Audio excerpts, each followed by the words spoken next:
चलो बेटा शुरू करेंगे आपके लिए चैप्टर नंबर 2। वेल बेटा, आपने अभी तक पढ़ा चैप्टर नंबर 1 जिसमें आपने पढ़ा Indian economy on the eve of independence. अब है चैप्टर नंबर 2। बेसिकली इसमें हमने लिखा है इंडियन इकोनॉमी बिटवीन 1950 टू 1990। मेरा पहला ही क्वेश्चन एनसीईआरटी लिखने वालों से होना चाहिए कि भाई आपने पहला चैप्टर दिया Indian economy on the eve of independence and we got our independence in 1947। तो मेरा उन एनसीईआरटी लिखने वालों से सवाल कि व्हाट अबाउट ईयर 48 49। आप स्ट्रेट अवे किससे शुरू कर रहे हैं? 1950 से 1990। तो पहला ही सवाल आपका ये आना चाहिए। इसका जवाब भी मैं दे देता हूं आपको। देखिए 48 और 49 उनको हम बोलते हैं ऑब्जर्वेशनल ईयर्स। तब पंडित नेहरू बने थे, तो वो सिर्फ ऑब्जर्व कर रहे थे चीज़ों को, दूसरे देश कैसे ऑपरेट कर रहे हैं, अपनी कौन-कौन सी चीज़ों को हम बढ़ा सकते हैं, घटा सकते हैं। मालूम नहीं आपको नॉलेज है कि नहीं है, कश्मीर हो गया, हैदराबाद हो गया, काफ़ी सारे ऐसे एरिया थे जो इंडिया का पार्ट बने नहीं थे तब तक। तो एक्चुअली में 1950 इसलिए आपकी एनसीईआरटी लिख रही है because India became Republic of India. तो आप 26 जनवरी मनाते हैं ना? 26 जनवरी किस उपलक्ष्य में मनाते हैं? किस वजह से मनाते हैं? 15 अगस्त तो मनाते हैं आज़ादी के लिए। 26 जनवरी क्यों मनाते हैं? कॉन्स्टिट्यूशन, ठीक है? तो आप रिपब्लिक ऑफ इंडिया उस दिन बने। तो जब सब कुछ हो गया, सब कुछ जोड़-जाड़ हो गया, हमें पता लग गया okay this is what we have and this is our area. तो वो 1950 ऑनवर्ड्स जब रिपब्लिक ऑफ इंडिया बना, उसके बाद की फिर कहानी आपके साथ अब शुरू करेंगे। तो सबसे पहला टॉपिक हमारा रहेगा प्लान एंड ऑब्जेक्टिव्स। तो प्लान क्या है? देखिए हमने अपनी किताब में 3 परिभाषाएं लिखी हैं, लेकिन इसकी सिंपल सरल परिभाषा जो एनसीईआरटी देती है वो क्या है? मेरे साथ सब बोलिए। A plan spells out how the resources of a nation should be put to use. A plan spells out how the resources of a nation should be put to use. आप सभी लोग इकोनॉमिक्स के अर्थशास्त्र के students हो, आप तो जानते हो रिसोर्सेज आर लिमिटेड। और आपने ये भी पढ़ा हुआ है कि आज़ादी के टाइम बड़ा बुरा हाल था देश का, इकोनॉमी बड़ी खराब हालत में थी। तो तब तो आपकी रिसोर्स यूटिलाइजेशन और भी इंपॉर्टेंट हो जाती है। सो प्लान का मतलब है आप सोच रहे हो कि मैं कैसे अपने लिमिटेड रिसोर्सेज को यूज में इस्तेमाल में लाऊं। So a plan spells out how the resources of a nation should be put to use. दो जब भी मैं डिटेल में आपको याद करवाऊंगा पूरा, तो I'll be we'll be rather learning all the definitions so that paper के लिए हम अच्छे से तैयार हो जाएं। बट अगर स्ट्रेट क्वेश्चन आ जाए प्लान बताओ ऑब्जेक्टिव्स बताओ, तो plan spells out how the resources of a nation should be put to use. अब आते हैं जो ऑब्जेक्टिव्स पर। देखिए ऑब्जेक्टिव जो हमारे पॉलिसी मेकर्स ने किए थे, तो पहला था ग्रोथ। ठीक है, देखिए ग्रोथ मेजर करने के बड़े सारे तरीके हैं, लेकिन ग्रोथ मेजर करने का सबसे बढ़िया तरीका है इंक्रीज इन जीडीपी। तो हम ये चाहते थे, आपने पढ़ा होगा Indian economy on the eve of independence पे कि जीडीपी ग्रोथ सिर्फ क्या थी? 2% से भी कम। तो हम ग्रोथ चाहते थे। वी रियली वांटेड कि हमारे जीडीपी की जो रेट ऑफ क्या बोलते हैं, डेवलपमेंट रेट ऑफ ग्रोथ कह लो, वो ज्यादा हो। 2% was very meagre, very very less. तो हमारा पहला ऑब्जेक्टिव एज प्लानर्स, इकोनॉमी के प्लानर्स, वो क्या था कि हमारी इकोनॉमी क्या करे? ग्रो करे। ये बात क्लियर? इसके बाद मॉडर्नाइजेशन। वेल मेरा बच्चा, जब मैं मॉडर्नाइजेशन की बात करता हूं तो हमारे दिमाग में ना एक क्लिक करती है पिक्चर। और मॉडर्नाइजेशन मतलब नई टेक्नोलॉजी यूज करना। और क्योंकि आप चैप्टर 1 करके आ रहे हो तो आपको ये भी पता है, और ये स्टार्ट टेक्नोलॉजी तो चाहिए थी, आपने पॉइंट लिखवाया था low level of technology and we want to get rid of that. So इसलिए वी वांट मॉडर्नाइजेशन।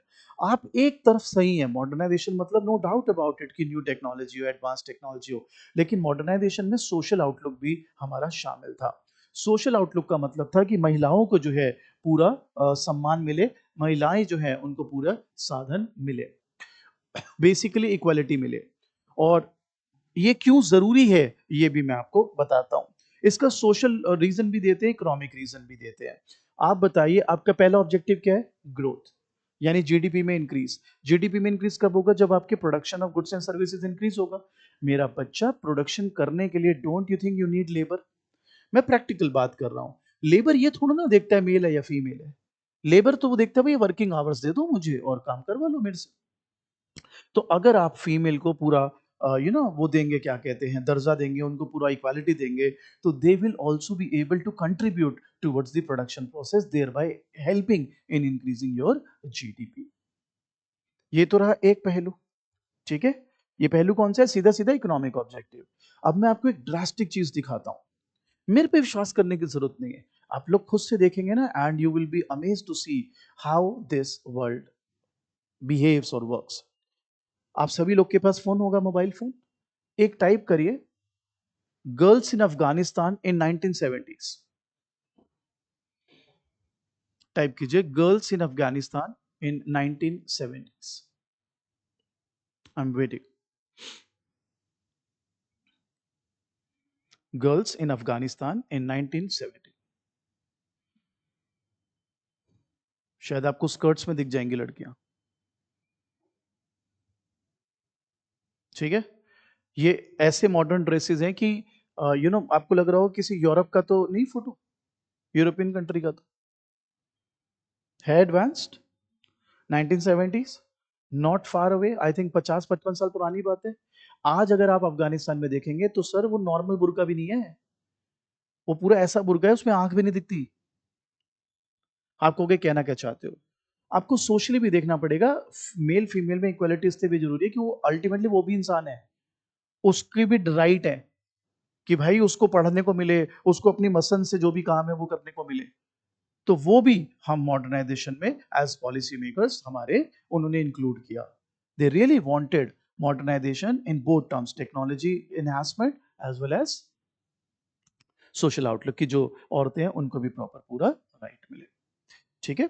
थर्ड हमारा ऑब्जेक्टिव था, और मैं इनको जैसे हम हमेशा करते हैं, मैं सारा याद भी करवा दूंगा आपको एज इट इज एनसीईआरटी पूरी की पूरी, पर पहले हम एक ओवरव्यू ले रहे हैं।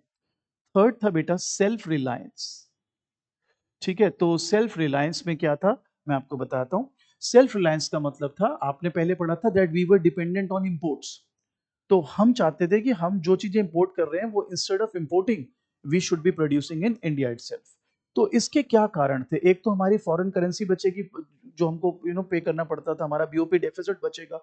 एक और बड़ा बुरा कारण था, लेट 50s में हिंदुस्तान के पास, आपने तो पढ़ा, ये कमर्शलाइजेशन ज्यादा हो गया था तो सब्सिस्टेंस क्रॉपिंग खत्म हो गई थी, तो ना चावल भी नहीं था खाने के लिए, तो चावल अमेरिका से मंगवाया गया, अमेरिका बहादुर से। तो अमेरिका ने पता है कौन सा चावल भेजा? बिल्कुल सड़ा हुआ, उसे जानवर भी ना खाए। वो यहां पर इंडियन जनता को दिया गया कि भैया यही है अब जो है। So that dependence on other countries we really wanted to get rid of that. ये एग्जाम्पल आपको उस चीज को और पुख्ता करता है that why self reliance is important. और अगर आप आगे जाएं, सेल्फ रिलायंस क्यों इंपॉर्टेंट है? आज आप पाकिस्तान का हाल देखो, कभी इसकी पॉलिसी मेकिंग रशिया करता था, कभी इसकी पॉलिसी मेकिंग यूएई करने लगा, कभी इसकी पॉलिसी मेकिंग चाइना करता है, आजकल यूएसए कर रहा है, यूएसए ने पास्ट में भी किया। तो आप अगर सेल्फ रिलायंट नहीं है, आप डिपेंडेंट है किसी और कंट्रीज पर, तो वो आपकी सुवरेनिटी, आपकी पॉलिसी मेकिंग, उस पर भी दखल डालेगा। So we really did not want कि कोई किसी पे हमारी डिपेंडेंस रहे, we wanted to be self reliant. अगला ऑब्जेक्टिव था बेटा इक्विटी। इक्विटी का मतलब पता है क्या होता है? आपके दिमाग में आ रहा होगा इक्विटी का मतलब है सब में बराबर बटे, ऐसा नहीं है। इक्विटी का मतलब है यहाँ पर जब आपकी जीडीपी ग्रोथ करे, जब आपकी इकोनॉमी डेवलप करे, अच्छे से जाए, तो उसका बेनिफिट सिर्फ अमीरों को ना मिले, उसका बेनिफिट गरीब तबके को भी मिले। क्योंकि जो सबसे लोएस्ट वाले को अगर आप दे दोगे, एक बड़े फेमस इकोनॉमिस्ट रहे एडवर्ड बार्बियर, तो वो ही कहते हैं कि अगर आपको रिसोर्सेज की अच्छी यूटिलाइजेशन चाहिए, सस्टेनेबल डेवलपमेंट चाहिए, तो इट्स बेटर कि आप जो ग्रास रूट पर है उसको आप बेनिफिट दें। तो इक्विटी का मतलब है दैट दी पाई जो है जीडीपी का या जीडीपी ग्रोथ का या जो बेनिफिट है, उसका सिर्फ फायदा अमीरों को ना मिले, उसका फायदा गरीबों को भी मिले।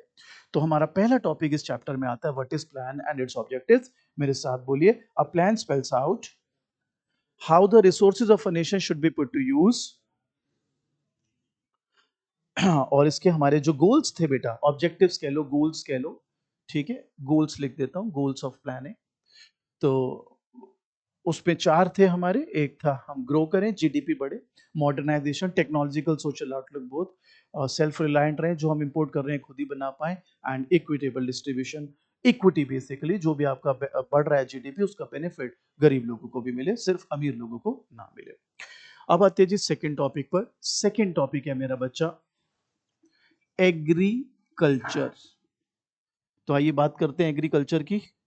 चलिए जी बोर्ड पे देखेंगे बेटा।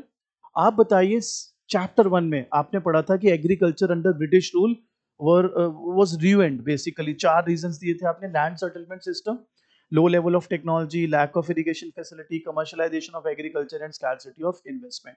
यानी बेसिकली बंटाधार था आपके एग्रीकल्चर का। तो गवर्नमेंट को अब उस एग्रीकल्चर को रिवाइव करना था, ऊपर लाना था, तरक्की करनी थी। तो गवर्नमेंट ने क्या क्या किया? गवर्नमेंट ने सबसे पहला रिफॉर्म लाए लैंड रिफॉर्म्स। मैं इसको पूरा रटवाऊंगा आपको, बट अभी एक ओवरव्यू दे रहा हूं। लैंड रिफॉर्म्स में गवर्नमेंट ने क्या करा मेरे बेटे? गवर्नमेंट ने जमींदारी सिस्टम हटा दिया। गवर्नमेंट ने जमीन को थोड़े थोड़े टुकड़े एक्चुअल कल्टीवेटर में बांटने का सोचा, और एक लिमिट तक, ताकि सबको बराबर जमीन मिल जाए। आप बताइए, साउंड्स गुड? गुड और बैड? कि जमींदारी सिस्टम कैंसल, जो जमींदारों के पास मेजर चंक ऑफ लैंड था उसको ले लिया, छोटे छोटे छोटे हिस्से करके एक्चुअल कल्टीवेटर को बांटने हैं। और एक्चुअल कल्टीवेटर को भी ऐसा ना हो कि राम को 4 एकड़ शाम को 2 एकड़, नो, सबको बराबर। आप बताइए इससे एग्रीकल्चर की फायदा कैसे हो जाएगा? अगर मेरी जमीन है as a cultivator, don't you think I got a direct incentive to work hard? Because I know whatever profit will be there, that will belong to me. पहले तो जमींदारी खा जाता था सारा, तो आपके पास क्या इंसेंटिव था? ठीक है। तो इट साउंड सो गुड ना, इट लुक्स सो गुड कि वाह यार, ये तो गवर्नमेंट को तो मतलब इनके तो पैर छूने चाहिए। बट हम जब ये चैप्टर को उसको डिटेल में लेके जाएंगे तो आपको बताएंगे why it wasn't that successful. The idea was great, not the implementation as such. अब आते हैं second, green revolution. Green revolution तो आप सभी को पता ही है, आपने पहले भी साइंस वगैरह में भी छोटी क्लासेस में पढ़ा है। ग्रीन रेवोल्यूशन का मतलब है increase in the productivity of agricultural products using HYV seeds, high yielding variety seeds. और ये क्यों जरूरी था? बिकॉज आपने पहले भी पढ़ा, around 75% of population was dependent upon agriculture, और एग्रीकल्चर प्रोडक्टिविटी वाज लो, क्योंकि मेनली इरिगेशन के लिए मॉनसून पे डिपेंडेंट थे हम, और हमारे पास टेक्नोलॉजी बड़ी बैकवर्ड टाइप की थी। तो we really wanted a push, a greater increase in the productivity, output बढ़े हमारा, उसके लिए we had this green revolution. आप बताइए, ग्रीन रेवोल्यूशन के हमें सिर्फ फायदे हुए होंगे या सिर्फ नुकसान हुए होंगे, या फायदे नुकसान दोनों हुए होंगे बेटा? दोनों हुए होंगे। तो आइए पहले फायदे की बात कर लेते हैं। पहला फायदा था बेटा, मार्केटेबल सरप्लस क्रिएट हो गया था। मार्केटेड सरप्लस भी कहती है कुछ किताबें कहती है मार्केटेबल सरप्लस। तो आप बताइए, अब क्योंकि प्रोडक्शन एकदम बम्पर बढ़ने लगा, तो मार्केट के लिए भी आप मतलब जो किसान है वो अपने खर्चे का रख के, अपना अपने जो उसका यूजेबल यूनिट्स थे वो रख के, एंड जो बाकी बचा हुआ था वो कहाँ पर डाल सकता था? मार्केट में। तो मार्केट में आने लगा सामान। अब आप बताइए, ये तो इकोनॉमिक प्रिंसिपल है, अगर किसी चीज की सप्लाई बढ़ती है तो उसके दाम कम हो जाते हैं। तो सेकंड बेनिफिट ये हुआ that there was a decrease in the price of grains. Food grains लिख सकते हैं, ठीक है। अब क्योंकि सप्लाई बढ़ गई मार्केट में, भाई माल ही माल पड़ा हुआ है। सोचो संतरे संतरे पड़े हैं, तो संतरे महंगे बिकेंगे कि सस्ते बिकेंगे? सस्ते बिके। और जो बेनिफिट था बेटा वो था बफर स्टॉक। कोई बच्चा बताएगा बफर स्टॉक का क्या आपके हिसाब से मतलब है? मतलब क्या यूसेज है बफर स्टॉक का? हाँ, अगर कोई फेमाइन आ गई, कुछ शॉर्टेज हो गई फूड की, तो आप वो बफर स्टॉक यूज करके उस टाइम पर उस मुसीबत से अपना पीछा छुड़ा सकते हैं। हालांकि आप आगे पढ़ेंगे हमारे साथ, और कुछ लोग मेरे एंटी भी हो सकते हैं इसमें, बट एज अ टीचर मैं एजेंडा नहीं चला सकता बेसिकली। आपने एक टर्म सुनी होगी एमएसपी, तो वो एमएसपी को लेके हिंदुस्तान में बड़ी परेशानियां हैं। तो वो एमएसपी की वजह से इतना बफर स्टॉक अब क्रिएट हो चुका है कि हिंदुस्तान के पास स्टोरेज भी नहीं हो पाती, काफी सारा वेस्ट हो जाता है। और वेस्ट वाला जो स्पेशली गेहूं है वो लेती है बियर कंपनीज औने पोने दाम पे, उन्हें सड़ा हुआ ही चाहिए होता है, उसी से बनाते हैं। खैर वो जब हम डिटेल में आपको सिखाएंगे तो आपको बताएंगे कि एक लिमिट तक buffer stock is good, beyond that it becomes a menace. MSP is not a great idea. मैं इसके प्लस माइनस दोनों ही आपके साथ डिस्कस करूंगा। और जो बीच में फार्म लॉज आए थे जो गवर्नमेंट ने वापस लिए थे, उनकी सच्चाई भी आपके साथ शेयर की जाएगी। उसके बाद you decide was it worth, was it good और वाज इट बैड। मैं आपको ये नहीं बोलूंगा ये अच्छा था या बुरा था, I just give you the logic, the facts which you can obviously check over, जो भी इंटरनेट वगैरह पे यूट्यूब पे चेक कर सकते हैं, and then decide by yourself क्या सही क्या गलत। तो ये हो गया हमारा फायदा। एक फायदा और हो गया, और ये फायदा तो बड़ा ही जरूरी था बेटा। वो फायदा था बच्चे सेल्फ रिलायंस। आपका गोल भी था ना सेल्फ रिलायंस। अब अगर आप खुद ही इतना प्रोडक्शन करे जा रहे हो फूड ग्रेन्स का, तो now you are not dependent on से यूएसए कि भैया चावल दे दो, सड़ा हुआ चावल दे रहे हैं, परेशान दे रहे हैं कि अभी चावल दिया इनको। तो अब हमें वो जरूरत नहीं थी, वी बिकेम सेल्फ रिलायंट। ठीक है। अब कुछ नुकसान। नुकसान जो है ना बेटा, पहला नुकसान यहां पर कह रहा है बच्चे वो कि इनइक्वालिटीज बढ़ गई। तो बच्चा कहता है इनइक्वालिटी मतलब किसकी इनइक्वालिटी बढ़ गई? देखो बेटा, inequality between small farmers and big farmers बढ़ गई। देखो, अगर आपने ग्रीन रेवोल्यूशन का पूरा इस्तेमाल करना है तो आपको HYV सीड्स भी चाहिए, आपको फर्टिलाइजर भी चाहिए, और आपको प्रॉपर इरिगेशन फैसिलिटी भी चाहिए। In short proper technology package चाहिए, तब आप ग्रीन रेवोल्यूशन यूज कर सकते हो। आप बताइए गरीब किसान, वो एक कहावत है हिंदी में, नंगा नहाएगा क्या निचोड़ेगा क्या, कहावत है भैया ये। और उसके बाद पैसे नहीं, वो कहां से अरेंज करेगा ये सब? ठीक है। तो इसका ज्यादा फायदा कौन ले गया? अमीर किसान। कौन फायदा ले गया? अमीर किसान। एक छोटा सा एग्जाम्पल देता हूं। गवर्नमेंट आज एक लॉ ले आए कि भाई जिनकी भी अपनी अपनी दुकानें हैं ना पूरे हिंदुस्तान में, उनको गवर्नमेंट 10,000 रुपए देगी। तो आप बताना किसको फायदा होगा? जिनकी अपनी दुकान है, जो ऑलरेडी अमीर है, जिसके बाद दुकान है वो तो फिर भी सही हुआ, और जिसके बाद दुकान नहीं, जो ठिया लगाते हैं वो तो वैसे ही गरीब है, उसको तो कोई फायदा नहीं हुआ, जबकि जाना उसके पास चाहिए था। तो ग्रीन रेवोल्यूशन अगर यूज करना है तो उसके लिए एक proper package, technology, irrigation, fertilisers, HYV seed, सबका एक पैकेज है। उसको यूज करोगे तब फायदा आएगा, तब उसका यूज होगा। तो ऑब्वियसली वो तो गरीब किसान नहीं कर सकता। तो इनइक्वालिटी क्रिएट हो गई, अमीर किसान और अमीर हो गए, गरीब किसान और गरीब हो। Next, paste attack. भाई ये जो टेक्नोलॉजी थी ना, इसमें पेस्ट अटैक बड़ा आता था। पेस्ट अटैक समझते हो? कभी इंटरनेट पे सर्च करना है, मैंने खुद से भी, टिड्डी समझते हो? टिड्डी दल, नाम सुना है कभी? टिड्डी दल। अरे भाई साहब, इतनी बड़ी बड़ी टिड्डियां आती थी, और अगर वो पूरा आसमान ढक लेती थी, और पूरे खेत के खेत खा जाती थी भाई। आई, खेत पे बैठी, पूरा खेत गायब गायब। आपने देखा कुछ घंटों बाद या तो फसल कहाँ गई, खा के निकल लिए। तो भाई ये वाली जो टेक्नोलॉजी थी ना, समहाउ ये पेस्ट अटैक को वो करती थी, बुलाती थी। तो इसलिए ये भी हमें दिक्कत दी गई। तीसरी प्रॉब्लम, ये सिर्फ वीट ग्रोइंग रीजन मेनली उसी में कारगर था। तो अगर कोई और चीज दालें वाले बना रहे हो, कुछ बना रहे हो, तो वहां पे ग्रीन रेवोल्यूशन का कोई खास असर नहीं हुआ। ठीक है। तो अब तक हमने क्या पढ़ा है कि भाई प्लान क्या था, plan how the resources of nation should be put to use. Goals या ऑब्जेक्टिव्स हमारे क्या थे, हम ग्रोथ कर लें, मॉडर्नाइजेशन हो जाए, सेल्फ रिलायंस हो जाए, और इक्विटी हो जाए। फिर एग्रीकल्चर को सही करने के लिए दो रिफॉर्म्स आए, लैंड रिफॉर्म्स, जिसको अभी हम याद भी करेंगे पूरा, and then green revolution. Green revolution के फायदे हमने देखे, मार्केटेबल सरप्लस हो गया, decrease in the price of food grains हो गया, देन आपका बफर स्टॉक क्रिएट हो गए, एंड देन सेल्फ रिलायंस हो गई। बट इसके कुछ नुकसान भी थे। पहला नुकसान क्या था? इनइक्वालिटी बढ़ गई बिटवीन अमीर और गरीब किसान।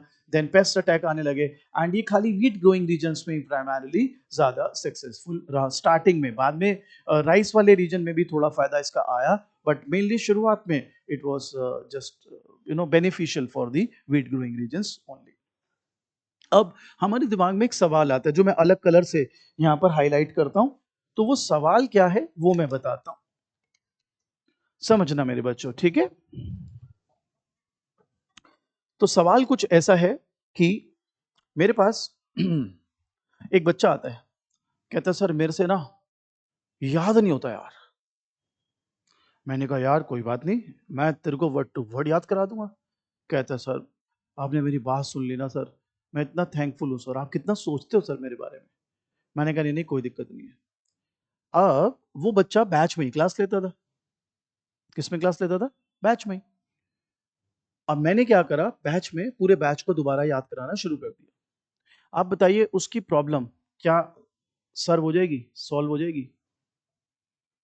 भाई वो तो पहले भी बैच में याद कर रहा था, नहीं हो रहा था ना उससे याद। तभी तो वो आपके पास आया था कि मेरे से याद नहीं हो रहा। आपने कहा कोई नहीं मैं कर लूंगा। आपने कुछ उसके लिए तो स्पेशल किया ही नहीं। आप समझ हुए मेरी बात? आप कहोगे जी क्या कहना क्या चाहते हो आप बताइए ये कितना सुंदर लग रहा है ना, ग्रीन रेवोल्यूशन, आउटपुट बढ़ जाएगा और सब बढ़िया से हो जाएगा। यार एक बात बताओ, ये किसके बेनिफिशियल, किसके बेनिफिट के लिए था? सब किसानों के लिए, सबका बेनिफिट हो। और ज्यादा बेनिफिट किसको, जो जिसको ज्यादा परेशानी आ रही है। तो ज्यादा परेशानी अमीर किसान को आ रही थी कि गरीब किसान को आ रही थी? गरीब। तो ये गरीब को तो आप कुछ कर ही नहीं रहे हो।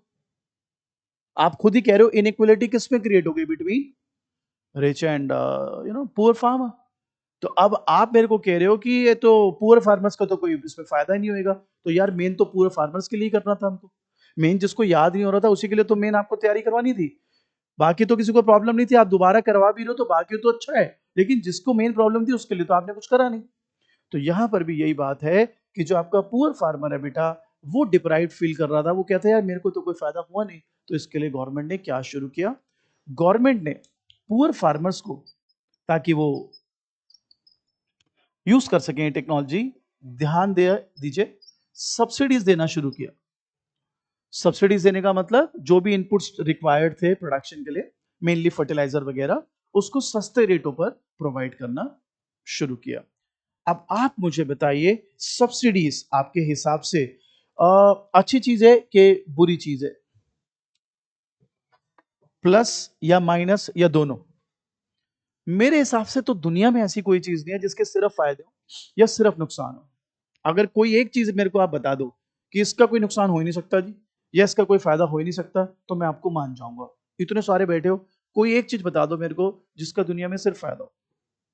इस पे तो बाद में आते ही। बोलो जी। हाँ हाँ बोलो बोलो सौम्या जी। बोलिए वानी जी। अच्छा कोई ऐसी चीज जिसका सिर्फ नुकसान हो? कोई ऐसी चीज? बोलो बोलो। स्मोकिंग नुकसान? बताता हूं, नुकसान या फायदा? फायदे भी है। लोगों को लगता है वो बड़े कूल लग रहे हैं। और जो टोबैको फार्मर्स है उनकी रोजी रोटी है। डॉक्टर्स भी बड़े खुश हैं, लंग्स वाले स्पेशली, कह रहे और पियो अपने लंग्स और साड़ो, हमारी तो रोजगारी है। हाँ जी बोलिए मैम। बोलिए बोलिए। अरे कोई प्रॉब्लम नहीं, बताएं।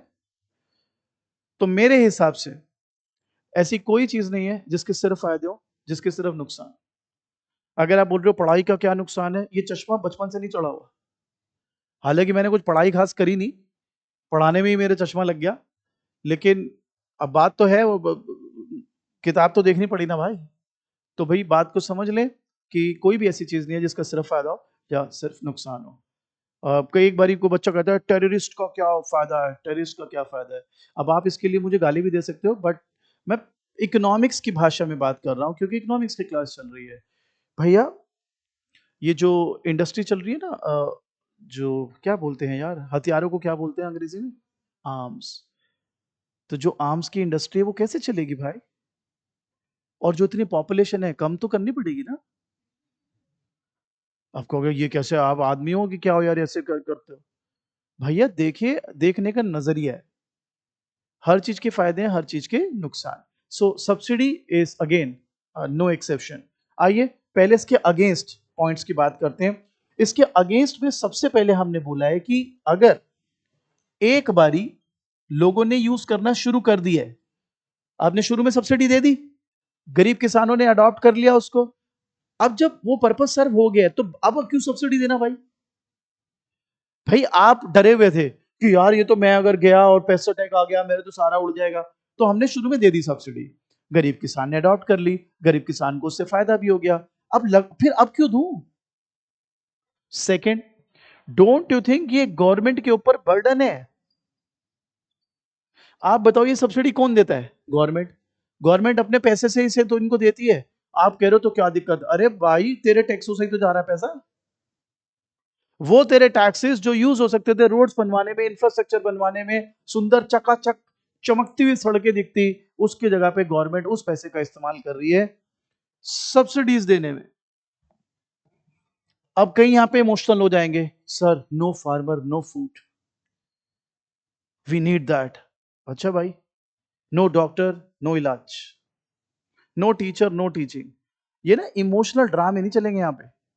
No farmer no food, free में दे रहा है वो भाई, फ्री में थोड़ा ना दे रहा है, पैसे लेता है भाई पूरा। और अगर आपको लग रहा है यार आप तो बड़े एंटी हो, भाई ऐसा तू जिस भी फील्ड में गएगा ना, उसी फील्ड में कोई ना कोई मेरे जानकर मिल जाएगा।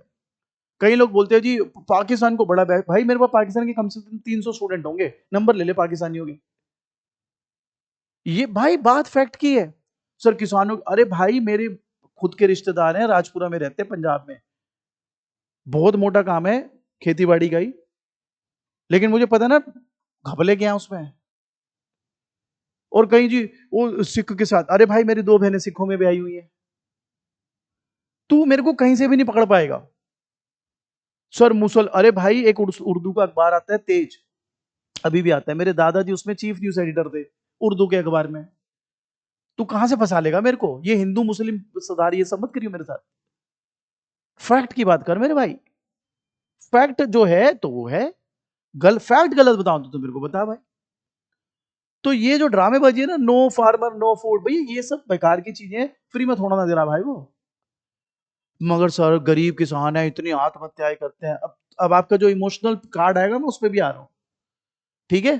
क्योंकि जब आदमी के पास कुछ होता नहीं है ना बोलने को, तो वो अपना क्या बोलते हैं गोल पोस्ट चेंज कर लेता है। जैसे ही मैं उसको पकड़ूंगा यहाँ पे, फैक्ट तो ये इंसान को तो देखना होता है, वहां तो हुआ था, अरे भाई गोल पोस्ट चेंज कर रहा है, भाग रहा है तो ऐसे ही वो जब वो एनआरसी वो सीए लगा था, तब में ऐसा हुआ ड्रामा। एक मोहतरमा थी वो सीए के प्रोटेस्ट में गई थी शाहीन बाग में, वो पूरा काला झंडा ले गए, और वो पीएचडी है दिल्ली यूनिवर्सिटी से सोशल साइंसेज में। भाई मैं बड़ा आई वॉज क्यूरियस कि भाई ये दिक्कत क्या है, ये तो बताओ। Within 2 minutes I came to know, उनको ये भी नहीं पता कि कौन से देशों से सीए लागू हो रहा है इंडिया में, ये तक नहीं पता, और वो झंडा वहां पे फहरा रही। और अगर आपको लग रहा है आपका एक्सपीरियंस ऐसे हो सकता है, फरहान अख्तर को जानते हो? फरहान अख्तर नाम सुने, सही इंटेलिजेंट लगता है, मुझे भी लगता था यार। आप यूट्यूब पे उसकी वीडियो देख लो, मुंबई में भी जब प्रोटेस्ट हुआ तो ये भाई साहब वहां गए, इनसे पूछा सीए में गलती क्या है, उनका जवाब पता क्या था भाई साहब का, मेरे पे विश्वास करने की जरूरत नहीं, आप देखो, कह रहा है इतनी भीड़ आई है तो कुछ तो गलत होगा। अब आप परेशान नहीं हो जाओगे कि भाई क्या बोल रहा भाई? तो मैं भाई इस दुनिया में बड़ा अकेला सा फील करता हूँ, क्योंकि भाई जब मैं फैट की बात करता हूँ भाग जाते लोग, एकदम वो गोल पोस्ट चेंज कर लेंगे, उस वो फलाने में भी हुआ था, उस गवर्नमेंट में भी हुआ था, ये गवर्नमेंट ये कर रही है। अरे भाई जो बात चल रही है उसमें तो बात कर, वो फट से भाग जाते हैं। आपने वैसा नहीं बनना भैया, फैक्ट्स पे बात करो। ठीक है आपका बायस हो सकता है थोड़ा बहुत, पर ये थोड़ा ना गोरे को काला बोल दोगे आप, या बिल्कुल ही मतलब अब हम करें तो बहुत बढ़िया, दूसरा करे तो भाई साहब वो क्या कहते हैं जुर्म है, वो नहीं हो सकता ना। तो दूसरा नुकसान है बेटा, गवर्नमेंट के ऊपर बड़ा बर्डन है, और गवर्नमेंट का जो बर्डन है ऑब्वियसली वो टैक्स पेयर के पैसों से ही आ रहा है। तीसरा, इसका सबसे बड़ा एक और पॉइंट था कि ये ना बड़े फार्मर्स को, बिग फार्मर्स को, और जो फर्टिलाइजर इंडस्ट्रीज हैं उसको फायदा दे रहा था बेटा, फर्टिलाइजर इंडस्ट्रीज को फायदा दे रहा था। बच्चों कहता ये कैसे, अभी बताता हूं। जब शुरू शुरू में ईवीज आई थी, तो कौन सी कंपनी ने स्टार्टिंग में ईवीज बनाई थी आपके हिसाब से ज्यादा? टाटा ने। अब जो स्टेट गवर्नमेंट थी वो कहती थी 1.5 लाख की सब्सिडी, 2 लाख की सब्सिडी, ईवी ले लो हमसे, सब्सिडी ले लो 1.5 लाख 2 लाख। अब बताइए गवर्नमेंट का पर्पस क्या था ईवी पे सब्सिडी देने का? ईवीज प्रमोट हो, अरे टाटा प्रमोट हो गई भाई, टाटा की गाड़ियां धड़ल्ले से बिक रही।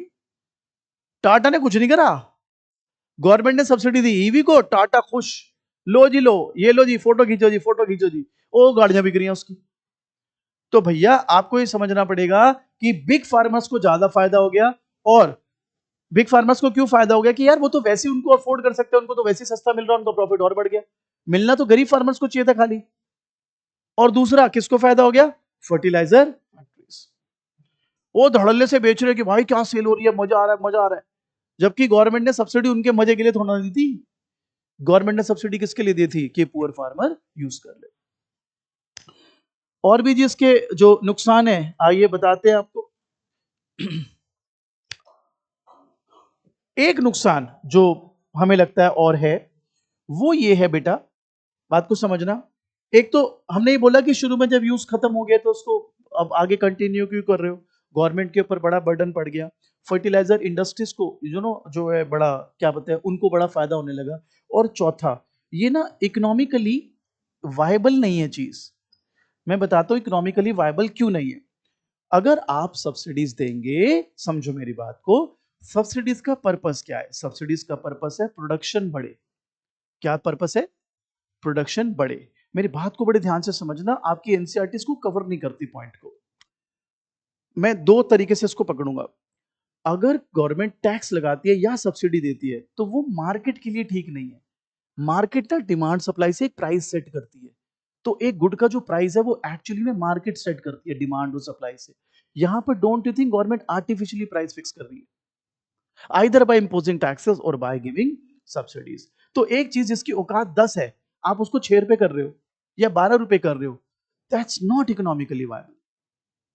इसको इकोनॉमिक्स में टर्म बोलते हैं डेड वेट लॉस। आप बड़े हो जाएंगे तब आपको सिखाएंगे डेड वेट लॉस क्या होता है। तो इकोनॉमिकली वायबल नहीं है ना चीज। आप आर्टिफिशियली 10 की चीज को 6 कर रहे हो या 10 की चीज को 12 कर रहे हो, तो वो अल्टीमेटली बैकफायर करता है। अब ये हो गए सब्सिडी के अगेंस्ट पॉइंट। भैया कुछ फायदा भी कर लेते हैं, फायदा भी कुछ होगा तभी तो दे रहे थे ये। भाई हिंदुस्तान में ना फार्मर्स बड़े पुअर हैं, मानते हो? गरीब आदमी, उसको सब्सिडी नहीं मिलेगी, वो नहीं अफोर्ड कर सकता। इसी में आप ये ऐड कर सकते हो, मॉनसून वगैरह पे डिपेंडेंस है इनकी। तो ये तो वैसे ही मतलब किस्मत के मारे हैं, इनको अब आप इनपुट भी महंगे दोगे तो कैसे चलेगा। तीसरा जो फायदा हमने बोला वो ये बोला बेटा कि ये जो फर्टिलाइजर इंडस्ट्रीज को फायदा हो रहा है, तो बेस्ट वे ये नहीं है सब्सिडी एलिमिनेट कर दो। बेस्ट वे ये है कि ऐसे वेज निकालो जिससे पुअर फार्मर्स को फायदा हो। ये थोड़ा ना आप सब्सिडीज हटा दो। भाई दिक्कत कहां आ रही है? सॉरी इंडस्ट्रीज को फायदा हो रहा है, बिग फार्मर्स को फायदा हो रहा है, तो ऐसा मेथड लगाओ जिससे पुअर फार्मर्स को फायदा हो। ये नहीं कि आप सब्सिडीज को क्या कर दो, एलिमिनेट। और जो सब्सिडीज के फायदे हैं बेटा, एक फायदा जो हमें को सब्सिडी का और यहां पर दिया जाता है वो ये दिया जाता है बेटा कि जो इनइक्वलिटी है जो आपने पहले ही बोला था वो और बढ़ जाएगी। Don't you think so? अगर सब्सिडी भी कम कर दी तो बेटा, आप पहले ही कह रहे हो ना ग्रीन रेवोल्यूशन का नुकसान क्या हुआ था? इनइक्वालिटी। अब अगर आप सब्सिडी भी हटा दो तो गरीब तो और गरीब रह जाएगा, अमीर और अमीर हो जाएगा, तो फिर इनइक्वालिटी बहुत ज्यादा और बढ़ जाएगी। तो अब तक हमने क्या देखा? Plan, goals. तो बोलिए, a plan spells out how the resources of a nation should be put to use. 4 goals हैं बेटा, ग्रोथ करेंगे, मॉडर्नाइजेशन करेंगे, सेल्फ रिलायंट रहेंगे और इक्विटी हम चाहेंगे। एग्रीकल्चर को अच्छा करने के लिए 2 रिफॉर्म्स करे गए। लैंड रिफॉर्म जिसमें जमींदारी सिस्टम हटा दी गई, एक्चुअल कल्टीवेटर को लैंड दिया गया, टिलर को लैंड दिया गया और एक एक पर्टिकुलर क्वांटिटी में दिया गया, सो दैट मोनोपोली ना हो जाए किसी की, किसी के पास ज्यादा किसी के पास कम, ऐसे ना हो जाए। दूसरा ग्रीन रेवोल्यूशन जिसमें हमने बोला a major increase in the agriculture productivity due to the use of HYV seeds। यहां तक आई होप हमको क्लियर। अब हमने ये देखा कि यार ग्रीन रेवोल्यूशन के फायदे क्या हुए, नुकसान क्या हुए। फायदा एक तो ये हुआ कि आपका मार्केटेबल सरप्लस हो गया, जिसकी वजह से बफर स्टॉक हो गया, जिसकी वजह से सेल्फ रिलायंस हो गया, और इतनी सप्लाई होने की वजह से price of the food grains कम हो गए। नुकसान, भाई अमीर और अमीर हो गए, किसान गरीब और गरीब हो गए। पेस्ट अटैक इसके जो है वो जो है हमारे को बड़े आने लगे। एंड ज्यादा फायदा वीट ग्रोइंग रीजन्स में ही हुआ। अब पुअर फार्मर्स ताकि एनकरेज हो ग्रीन रेवोल्यूशन को का फायदा ले पाए, HYV सीड्स का फायदा ले पाए, उसके लिए गवर्नमेंट ने क्या देना शुरू करा? सब्सिडी। और उसके भी हमने फिर फायदे भी देखे और नुकसान भी। जब हम डीप में जाएंगे इस चैप्टर में तो हम ये सारी चीजें याद करेंगे एज इट इज एनसीईआरटी के वर्ड टू वर्ड, जो हम हमेशा करते हैं। अब आते हैं जी इंडस्ट्रीज। ठीक है जी। तो ये बताओ, जब चैप्टर 1 किया था तो इंडस्ट्रीज में 5 पॉइंट किए थे।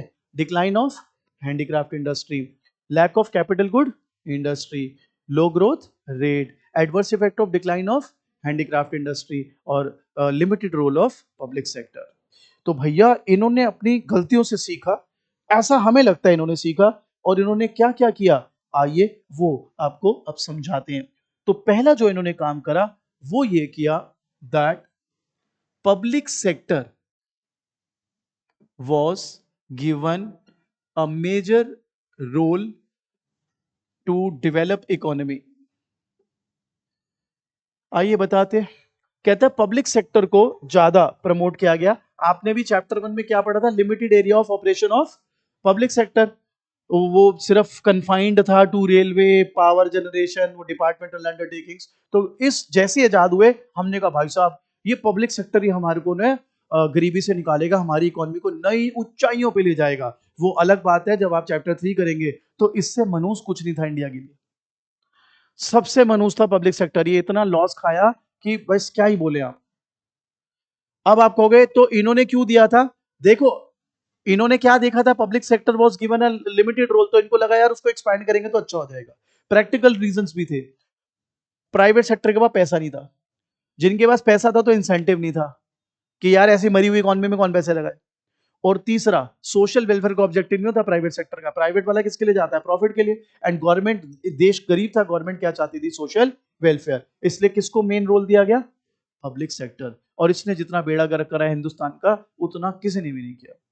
मैं आपको 36 एग्जाम्पल दूंगा, आपको पता लग जाएगा पब्लिक सेक्टर कितना खराब, कितनी खराब परफॉर्मेंस थी। एक छोटा सा एग्जाम्पल देते हैं। आप लोग कभी ये बर्फ खाने साइड गए हैं? 30,000 साइड। बर्फ खाने से जब आप इधर की तरफ आ रहे होते हैं अपना यूनिवर्सिटी की तरफ, तो एक हॉस्पिटल है उधर, हिंदूरा। देखा है, सुना है कभी?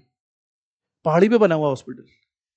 मेरे को आज तक मैं हैरान होता हूं, इतना पुराना हॉस्पिटल है, आज तो फिर भी ट्रांसपोर्टेशन के साधन है। अटल भाई बोर हो रहा है क्या? आज तो भाई, आज तो फिर भी बहुत सारे ट्रांसपोर्टेशन के साधन है। उस टाइम तो नहीं थे इतने। अबे किसी को हार्ट अटैक आ गया, वो छाती पकड़ के पहले पहाड़ चढ़ेगा? भाई मेरे को समझ नहीं आ रही बात, पहाड़ी पे बना दिया। ये पब्लिक सेक्टर ही कर सकता है, कोई प्राइवेट वाला तो नहीं कर सकता था। वो तो कहेगा भाई मेरे को नुकसान हो जाएगा। आप बात समझो, सरकारी बैंकों के इतने बुरे हाल थे। मैं, मेरी तो अब काफी उम्र हो गई, तो मैं तो उस टाइम मेरे को याद है। अरे भैया बैंक में जाओ, काम ही नहीं करने को तैयार। उनको बोलो जी मैं कंप्लेंट कर दूंगा आपकी, मैंने उसे कह रहा मैं साथ चलता हूं। मैंने कहा हद ही हो गई इनकी तो यार। काम चोरी की मतलब हदें पार करी हुई थी। क्यों? क्योंकि अपने पिताजी के पैसे थोड़ा ना लगे, अपने को तो तनख्वाह गिननी और निकलना है। कोई अकाउंटेबिलिटी नहीं, नथिंग। तो चैप्टर 3 में हम आपको भर भर के किलो के भाव से गालियां देंगे पब्लिक सेक्टर को, विद लॉजिक, विद रीजन। ठीक है? आज भी हाल एक दो थोड़े को छोड़ दो तो कोई बहुत अच्छे नहीं है इनके। इसके बाद इन्होंने बनाया आईपीआर 1956, इंडस्ट्रियल पॉलिसी रेजोल्यूशन 1956। 1948 में भी आया था, बट ये थोड़ा कॉम्प्रिहेंसिव था। इसमें इन्होंने क्या करा, इन्होंने 3 स्केड्यूल्स बनाए इंडस्ट्री के। एक बनाया स्केड्यूल ए, एक बनाया स्केड्यूल बी, एक बनाया स्केड्यूल सी। आप स्केड्यूल 1, स्केड्यूल 2, स्केड्यूल 3 भी कर सकते हो उसको। Schedule 1, schedule 2, schedule 3। स्केड्यूल ए में 17 इंडस्ट्रीज रखी गई। कितनी? और ये सारे के सारे पब्लिक सेक्टर को दे दी गई कि पब्लिक सेक्टर ये 17 इंडस्ट्रीज को देखेगा। स्केड्यूल बी में 12 इंडस्ट्रीज रखी गई। ये 12 इंडस्ट्री वो थी जिनको स्टार्ट तो पब्लिक सेक्टर करेगा, बट बाद में private sector will take over. Schedule 3 में ऑल अदर इंडस्ट्रीज थी, और ये सारी की सारी प्राइवेट सेक्टर के हाथ में रखी गई। किसके हाथ में रखी गई? Private sector. इसके बाद जो इन्होंने रिफॉर्म किया बेटा अपने इसके लिए कि इंडस्ट्रीज अच्छी हो जाए, ये था इंडस्ट्रियल लाइसेंसिंग। इंडस्ट्रियल लाइसेंसिंग, भाई इसके बारे में तो मैं क्या ही तारीफ करूं। इतनी तारीफ करता हूं कि बस गालियां निकलनी शुरू हो जाती है। हिंदुस्तान में ना बड़ा एक फेमस टर्म यूज किया जाता है, लाइसेंस परमिट राज। क्या टर्म यूज किया जाता है? लाइसेंस परमिट राज। आइए पहले इसकी थोड़ी भूमिका बांधते हैं, फिर इसके बारे में बताते हैं। इंडस्ट्रियल लाइसेंसिंग का मतलब था कि अगर आपको नई इंडस्ट्रीज लगानी है तो पहले लाइसेंस लेना पड़ेगा। आप बताओ इट साउंड्स गुड और बैड? गुड, ठीक है, परमिशन लो, ठीक है। अरे मगर भाई 3 अकाउंट पे ये बड़ी दिक्कतें कर रहा था। पहला, इसमें पता है ये भी बोला गया था कि अगर आपको अपना प्रोडक्शन बढ़ाना है तो भी लाइसेंस लो, परमिशन लो। अरे भाई मैं फाइलें लगा के ऑफिस में खड़ा रहूंगा, मैं धंधा कब करूंगा? पहला, इसमें एक एक्ट लगा दिया था उन्होंने, MRTP act 1969, monopoly restrictive trade practices act. उसमें कहते हैं कंपनी एक लेवल के बाद बढ़ेगी नहीं जब तक हम नहीं चाहेंगे। ये कोई बात है? इससे लॉजिक पूछो भाई, क्यों कह रहे वो ईस्ट इंडिया वाले भी आए थे ना, कैसे कब्जा कर गए थे हमारे ऊपर, ये भी मोनोपोली करके हमारे पे कब्जा ना कर ले। अरे मूर्ख, ये कौन था पॉलिसी मेकर भाई? ये एक पॉलिसी, ये नुकसान। दूसरा, भाई करप्शन इतनी जबरदस्ती, हर जगह पे करप्शन। अब हर चीज के लिए मुझे लाइसेंस लेना है, हर जगह पहले इनको पैसे खिलाते फिरो, हर जगह पैसे खिलाते फिरो। तीसरा, भाई साहब अगर हर चीज के लिए मुझे लाइसेंस लेना पड़ेगा, डोंट यू थिंक मैं अपने धंधे में कब उसको डेवलप करूंगा, धंधे को कब ग्रो करूंगा? मैं तो इसी चीजों में लगा रहूंगा। तो industrial licensing was not a good idea, पर इनको लगा कि इससे बहुत अच्छा हो जाएगा, बहुत अच्छा हो जाएगा। इट्स लाइक कि स्वामी आए हमारे पास, कहते सर ये उंगली कट गई है, खून निकल रहा है, तो कायदे से क्या करना चाहिए? First aid. क्या आप फर्स्ट एड का कोई तरीका बताओ? पट्टी लगा दें, बर्फ लगा दें, बैंडेड लगा दें, क्या करें? डिटॉल से क्लीन कर दें। और मैंने कहा तेरे को दिक्कत क्या हो रही है? कहती है सर ये देखो ना, ये लाल लाल से खून सा निकल रहा है। मैं को तू चारों में कर ले, सिमेट्री आ जाएगी। कह रहे पागल हो गए हो क्या आप? तो ये वो पागलपन ही है भाई। इट्स लाइक सेइंग कि भाई मेरे को लाल रंग बहुत पसंद है, ठीक है भाई, उंगली काट भाई, तो मेरे को लाल रंग बड़ा पसंद है। आप कहोगे ये क्या बात कर रहे हो, ये सेंस, आप कोई सेंस नहीं है इस बात की यार। आप इसे प्रमोट कर रहे हो कि डिमोट कर रहे हो चीजों को? तो लाइसेंस परमिट राज हो गया था भाई साहब, बुरा हाल। ठीक है जी, आगे चलते हैं। स्मॉल सेक्टर एसएसआई को प्रमोट किया, ये अच्छा था। इन्होंने स्मॉल सेक्टर इंडस्ट्रीज को प्रमोट करा, क्योंकि ये ना ये कैपिटल एफिशिएंट टेक्नोलॉजी, मतलब कैपिटल एफिशिएंसी होती है इनमें, कम पैसा लगा के रिटर्न अच्छा आता है, ज्यादा पैसा लगाने की जरूरत नहीं होती। इसका डेटा ऑब्वियसली हम फिर याद करेंगे। इसके बाद आपने चैप्टर 1 में पढ़ा था बेटा, इफ यू रिमेंबर, इंडस्ट्रीज के बाद फॉरेन ट्रेड पढ़ा था। फॉरेन ट्रेड के 3 पॉइंट पढ़े थे, exporter of primary product, importer of finish good, और क्या पढ़ा था? मोनोपोली कंट्रोल ऑफ निशुल्क, और फिर क्या पढ़ा था? Drain of Indian wealth. Well बेटा, लब्बो लबाब ये है कि गवर्नमेंट ने इंपोर्ट सब्सटीट्यूशन करा। उसके लिए गवर्नमेंट ने क्या करा? सबसे पहले इंपोर्ट ड्यूटी बढ़ा दी ताकि महंगा हो जाए बाहर से लेना, और कोटा लगा दिए। कोई बच्चा बताएगा कोटास क्या होते हैं भाई? Anybody who can tell me what are the quotas? हाँ हाँ, बोलिए बोलिए बोलिए। जी, कोई एग्जाम्पल देंगे उसका? मैं आपको बड़ा अच्छा एग्जाम्पल दूंगा, आप अगर पहले दे दे तो। इंपोर्ट ड्यूटी को टैरिफ भी बोलते हैं, तो आप कंफ्यूज ना होइएगा। कोटा का कोई एग्जाम्पल? भाई बहुत साल पहले की बात है, एक बहुत ही अच्छा टॉप नॉच मॉल है, मैं वहां चला गया, तो सेल लिखी हुई थी 60%, एक पर्टिकुलर ब्रांड की। मैंने कहा 60% है, ब्रांड अच्छा है यार, लेट्स सी। एक मुची हुई सी शर्ट पड़ी हुई थी, मुची हुई सी, आयंड भी नहीं थी वो।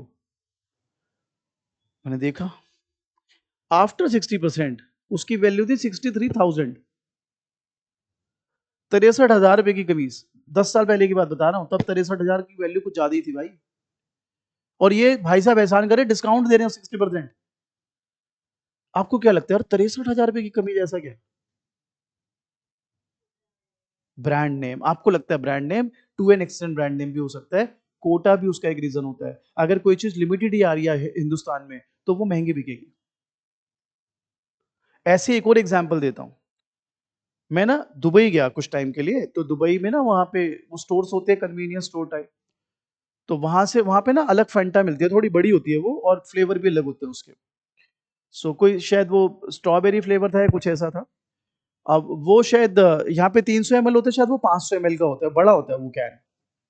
ठीक है, तो हिंदुस्तान वापस आए, तो बात को समझना, वहां पर जब मैं गया था, तो उस कैन के ऊपर ना ऐसे लिखा होता था 1.5 डेट दिरम्स। तब 18 रुपए का दिरम था, तो 27 रुपए का पड़ता था वो, और अच्छा टेस्ट भी बढ़िया और क्वांटिटी भी अच्छी। भाई मैं इंडिया आया, तो वही सेम कैन, तब 24/7 करके कन्वीनियंस स्टोर चले थे बहुत सारे इंडिया इंडिया में, तो वहां पड़ा हुआ था। और मैंने कहा तो 1.5 दिरहम लिखा है इस पर, 27 रुपए। मैंने कहा ले भाई लगा दे, 130 रुपए। मैंने कहा भाई क्या बात कर रहा है, इस पे 1.5 लिखा है दिरहम, 1 दिरहम 18 रुपए का। मैं अभी पिछले हफ्ते तो लेके आया हूँ, मतलब वहां पे मैंने इसको यूज किया। कह रहा सर ये स्टिकर लगा हुआ है देखो, 130 रुपए। मैंने कहा भाई तूने डब्बे पे पैकेजिंग पे 1.5 दिरहम लिखा है, नहीं लिखा? लिखा है, तू मेरे से दिरहम ले ले। खरा नहीं सर, ऐसे थोड़ा ना होता है सर, 130 रुपए का है सर। क्या लगता है आपको यार, 27 रुपए की चीज 130 रुपए? अब बताओ ब्रांड नेम। कोटा। ये थोड़ा ना बोले फैंटा का ब्रांड है सर। अरे भाई वो लिमिटेड आई है क्वांटिटीज, तो वो जिसने लिमिटेड इंपोर्ट करी है, तो वो ऑब्वियसली फिर थोड़ा प्रीमियम चार्ज करते हैं उसमें। तो बेसिकली गवर्नमेंट ने क्या करा, पूरी तरीके से इंपोर्ट को सब्सिट्यूट करा, and for that what they have done is कि इंपोज किए टैरिफ्स और क्या लगाए, कोटास, सो दैट लोग जो है ना कम से कम इंपोर्ट कर पाए। इज दैट क्लियर बेटा? तो ये है आपका चैप्टर 2 का ओवरव्यू। अब हम इसको याद करेंगे एक एक करके रच के, जैसे आपने चैप्टर 1 पूरा पी लिया, अब इसको पिएंगे जी।